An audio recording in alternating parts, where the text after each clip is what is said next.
हो, इंस्पेक्टर राणा ने गंभीरता से कहा। डॉक्टर कृति भी केबिन में आ जाती है। जो डॉक्टर कृति, इस बच्ची की तबीयत अभी कैसी है? इंस्पेक्टर राणा ने पूछा।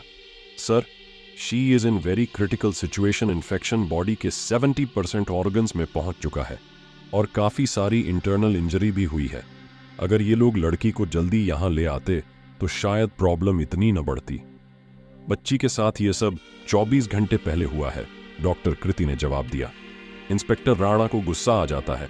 वह नेहा से कहता है, बच्ची के साथ यह सब हुए 24 घंटे बीत चुके हैं और आप इसे अब हॉस्पिटल लेकर आ रही हैं। इस लड़की का बाप कहां है? इतने में विवेक भी अस्पताल में पहुंच जाता है और आते ही नेहा पर भड़कना शुरू कर देता है। मेरी बेटी के साथ इतना कुछ हो गया और तुमने मुझे बताना भी जरूरी नहीं समझा। और इन पुलिस वालों को क्यों बुलाया? अब ये बात का बतंगड़ बना देंगे और पूरे शहर में हमारा तमाशा बना देंगे। नेहा गुस्से और दुख में कहती है, तुम्हें कभी अपनी बेटी की फिक्र भी हुई है? सारा काम मैं संभालती हूं। मुझे भी जॉब पर जाना होता है, तुम्हारे लिए खाना बनाना होता है, बच्चे को तैयार करना होता है। मैं क्या क्या करूं? कितनी बार कहा था कि बच्ची का स्कूल दूर पड़ता है, इसे नजदीक वाले स्कूल में दाखिल करवा दो, लेकिन नहीं, तुम मेरी सुनते कहां हो? विवेक ताव में आकर बोला, तुम अकेली नहीं हो इस दुनिया में जो अपने परिवार के सारे काम करती हो। लड़की की खैर खबर रखना तुम्हारा पहला फर्ज है।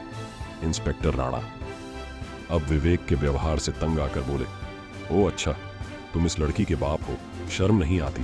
तुम्हें बच्ची के साथ इतना कुछ हो गया और तुम अब आ रहे हो और अभी भी यह कह रहे हो कि यह बात किसी को पता नहीं चलनी चाहिए। मिस्टर, सच सच बताओ, माजरा क्या है? नेहा ने घबरा कर कहा, सर, बच्ची का स्कूल हमारे घर से दूर है, तो फिर बच्ची घर बस से आती है। इंस्पेक्टर राणा ने पूछा, और बच्ची को बस से कौन उतारता है? तारा बस से आती है, लेकिन वह सीधे घर नहीं आती, अपने दादाजी के घर पर रुक जाती है और बस से उसके दादाजी ही उसे उतारते हैं। नेहा ने बताया, दादाजी के घर से बच्ची को कौन लेकर आता है? इंस्पेक्टर राणा ने विवेक और नेहा से सवाल किया। सर, तारा को नेहा का चचेरा भाई आदित्य लेकर आता है।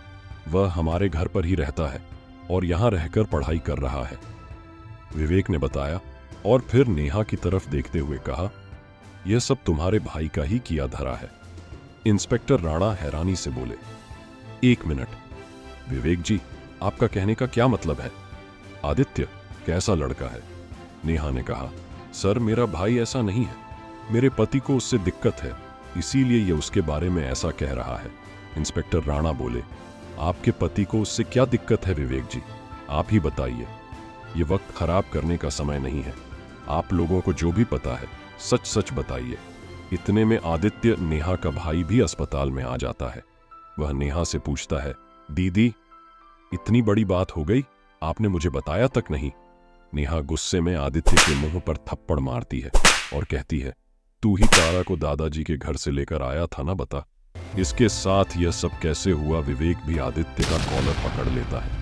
इस पर इंस्पेक्टर राणा और दोनों हवलदार बीच बचाव करने आते हैं। आदित्य कहता है, दीदी, जीजा जी मुझ पर इल्जाम लगाते हैं तो कोई बात नहीं, उनकी तो आदत है हर बात में खोट निकालने की, लेकिन आप मुझ पर शक कर रही हैं, मैं तारा के साथ ऐसा कर सकता हूं? छी, आप ऐसा सोच भी कैसे सकती हैं?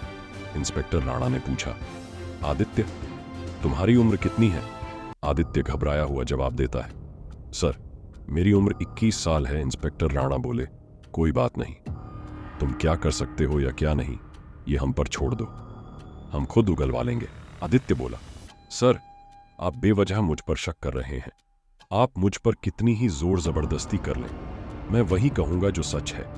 मैं कोई झूठा इल्जाम अपने सिर पर नहीं लूंगा। और यह भी सोचिए, मैं कितने महीने से तारा को उसके दादाजी के घर से लेकर आ रहा हूं। आज तक तो मैंने कोई गलत काम नहीं किया। इंस्पेक्टर राणा ने कहा, कोई बात नहीं, फिलहाल तुम मेरे साथ चलो, मुझे तुमसे कुछ और पूछताछ करनी है। और हां, नेहा जी और विवेक जी, आप लोग भी शहर छोड़ने की कोशिश मत कीजिएगा। इंस्पेक्टर राणा फिर आदित्य को अपने साथ थाने में ले जाते हैं। आगे की कहानी अगले भाग में देखते रहिए, सिर्फ और सिर्फ लींबू खट्टा पर। प्यारे दोस्तों, वीडियो आपको कैसी लगी कमेंट बॉक्स में जरूर बताएं और मेरे चैनल को सब्सक्राइब करें, बेल आइकन को दबाना ना भूलें, वीडियो को लाइक करें।